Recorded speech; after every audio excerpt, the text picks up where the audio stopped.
Amy Vose, and I am one of the breakfast show presenters on Gem 106, which is a radio station here in the East Midlands. My name is Topher Batchelor. I'm the writer and producer at Fat Free Media. My name is Jeff Baker. I am the CEO and founder of ICN. My name's Johnny Freeman and I work with the press and communications team here at Nottingham Trent University. I'm also a freelance journalist and producer. I graduated in 2009. So I graduated in 1992. So I graduated in July of last year, so not long ago. So I'm recently become an alumni and pretty much 3 weeks after I graduated moved straight into the job.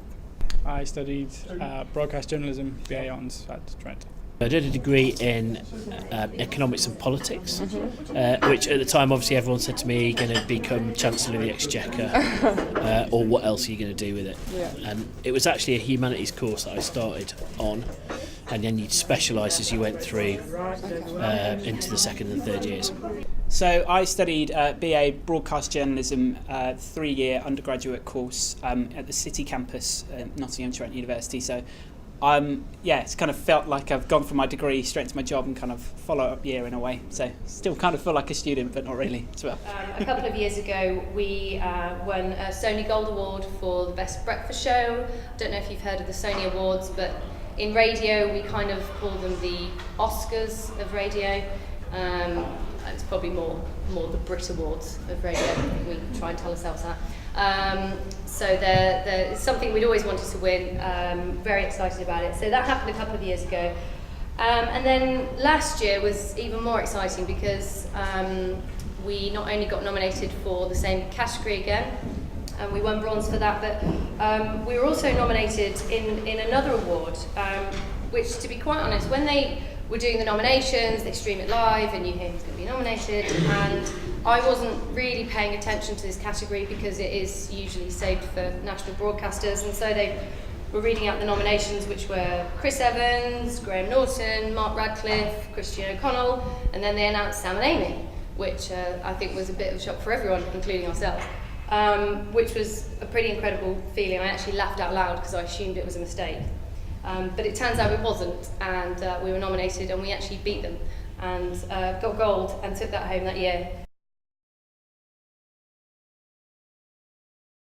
Wake up at 4:30, I get to work, don't have any breakfast till I get to work, then we sit down for the show at 5:30, we meet and have a planning meeting before the show and look at the papers and what's been going on in the world.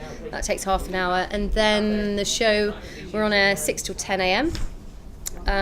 Straight after the show, we have a planning meeting about 10:30 about the next day's show to talk about what we're going to be doing on the show, and then and then we're usually done by sort of 11:30. But I do find quite a lot of time now is taken up in the afternoons. I do trying to work more on blogging and doing some extra podcasts and some other bits on the side. So I kind of do that throughout the afternoon as well. I do feel like I'm a member of a profession. The radio industry is really small and everyone knows everyone. And as soon as you've been working in it a few years, it becomes quite apparent. So you do feel like you're part of a small, fun industry, and most people are really happy to be in it. So I would say it's a great environment most of the time. You've got to be able to, talk about your life and not be shy about things, and be able to deal with situations in a live environment. I think they're probably the most important things, really.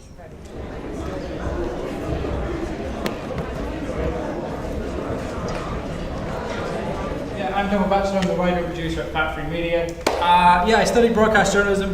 Before that, I grew up in Northern Ireland. I was there till I was 18, came here for university. I did law for 2 years before realising that I absolutely hated it so much that I had to do something else. I took a year out, got a job in a bookies, of all places, to get some money. In terms of what I do day to day, I'm the writer and producer, so all the words of the company go through me, whether that's writing scripts for clients, client videos, or voiceover. All the marketing that we do goes through me. I wrote all the copy for the website, which again is another form of visual media that we do. I love my job. I think it's really interesting. It's different all the time, which is great. That's really important to me. I'm really fortunate to be in the job I am because I do feel very valued.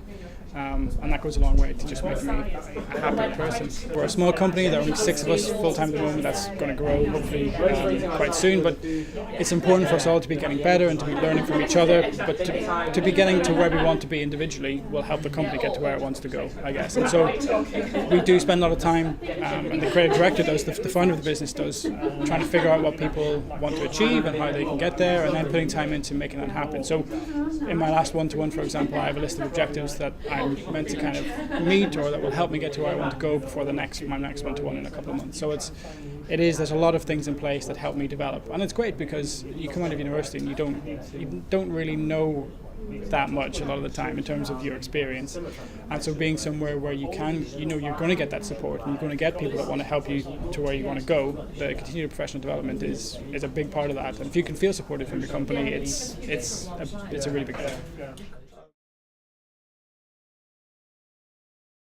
Yeah, so I am the CEO and founder of a company called ICN.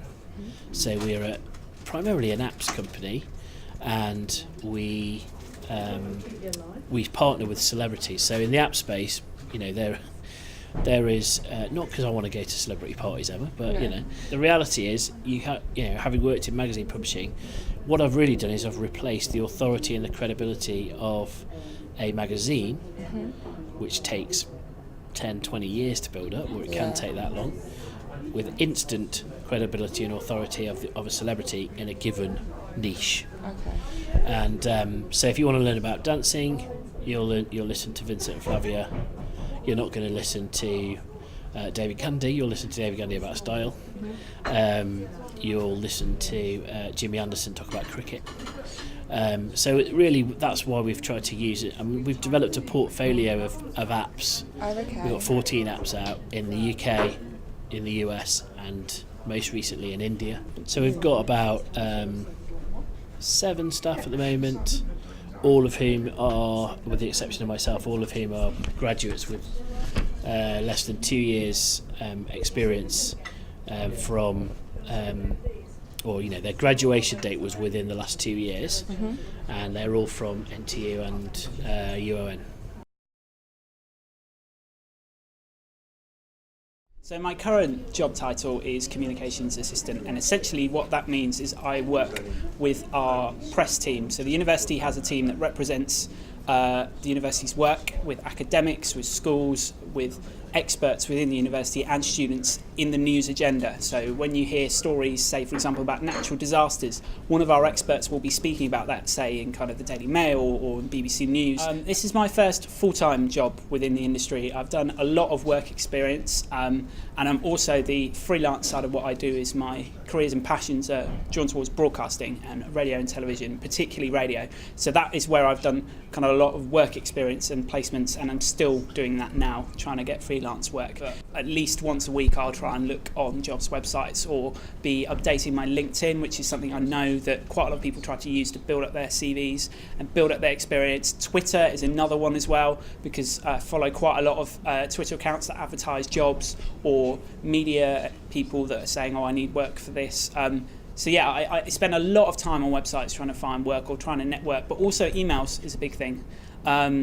I email a lot of people over a long period of time to do with my industry, to do with people that I know, that whether I've met them or whether they've connected with me on Twitter or whether I've written something and they've come to me and said, well, I quite like this, and I've mentioned that I'm interested in broadcasting or I do PR.